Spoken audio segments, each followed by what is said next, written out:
Good morning, students. I hope you all are well, healthy, and fit and enjoying your holidays. In the last lecture, we discussed about the some parts of cell, and now today we will going to discuss about a new topic of the chapter we studying. The name of the name of the topic is adaptation in cells. Anyone of you know what is adaptation? Basically, adaptation means in order to serve, an organism changes itself according to its surrounding. This is known as adaptation. So, adaptation is to changing itself according to the surrounding is known as adaptation. Let's say if we live in Delhi or India, then we are following the culture that following here in our country. But if we shifted in US and it start following the culture of US and leaving the culture that following here in India, which means that we adapt the US culture. So this is the same way the the where we live, we adapting their culture. Okay, and when it comes to the living organisms, the living organism also changes according to the surrounding.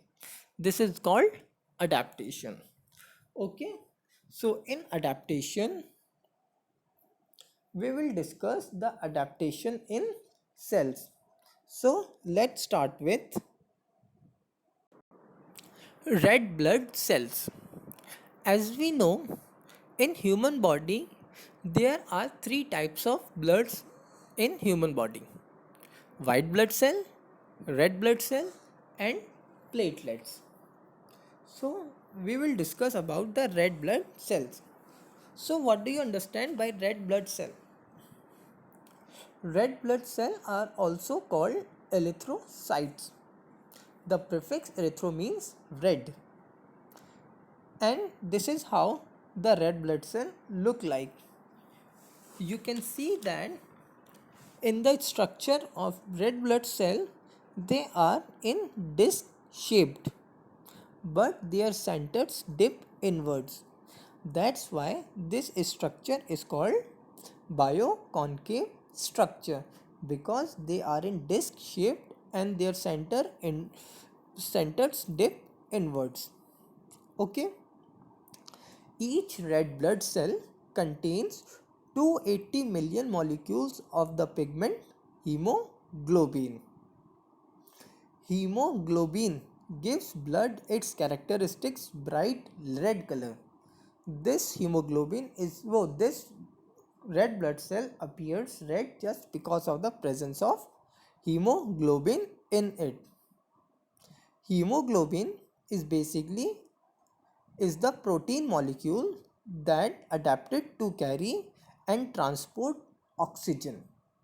As we all know that in human body, every part or every cell required oxygen, and how this oxygen reaches to the different cells of the body, this is happen just because of the transportation of blood in our body.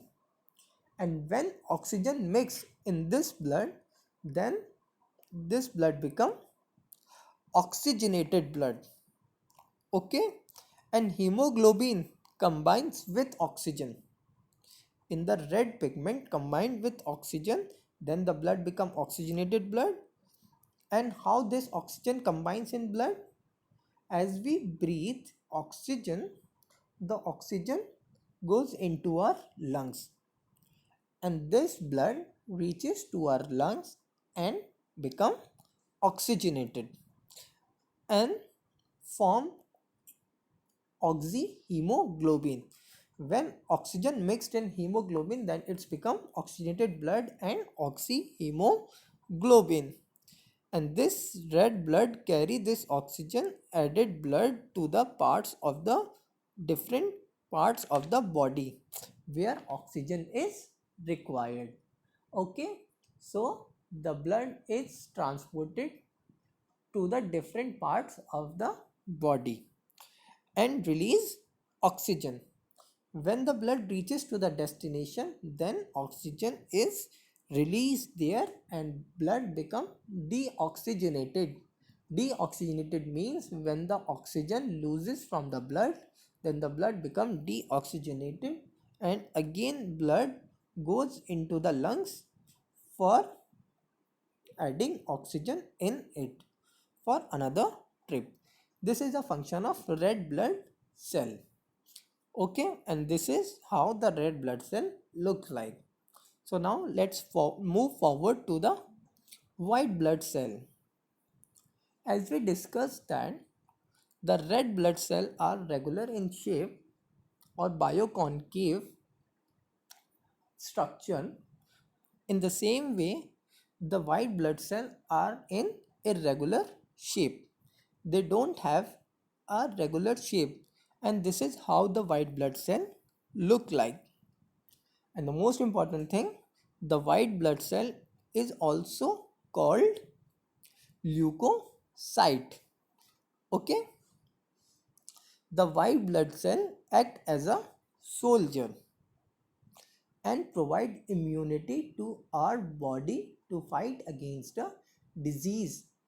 As the soldier fight against the enemy in a battlefield or in a war, in the same way the white blood cell acts as a soldier in our body to fight against diseases, and disease causes microbes or microorganisms. There are different kinds of white blood cell in our body. So let me discuss the different kind of white blood cell that present in our body. So one kind of white blood cell is lymphocyte. It produces antibodies which attack on harmful microorganisms in blood such as bacteria. Let's say when the bacteria is enter in our body, then lymphocyte produce antibodies to fight against these bacteria. This is the function of lymphocyte, to fight against disease causing microorganisms when they enter in human body. The another kind of white blood cell is phagocyte, which eats the harmful microorganisms. Lymphocyte fight the microorganisms and phagocyte eat the microorganisms. Okay, this is all about white blood cell. Now let's talk about the another kind of cell is smooth muscle cells. These cells are spindle shaped and lined together, forming muscular tissue around the walls of esophagus, stomach and intestine. Now place your hand on your stomach, on your throat, then you feel that these parts are very soft and smooth. The reason of that part are smooth just because of the smooth muscle cells. You can see that here in the figure the smooth muscle cells are spindle in shape and they are arranged in a layer. You can see these cells are present inside.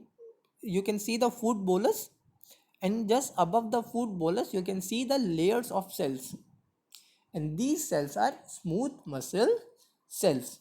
They are arranged in a layers. Okay, once you swallow the food, it moves through your alimentary canal and smooth by your smooth muscles. Just because of the presence of these smooth muscles, the food easily traveled through your alimentary canal to the stomach.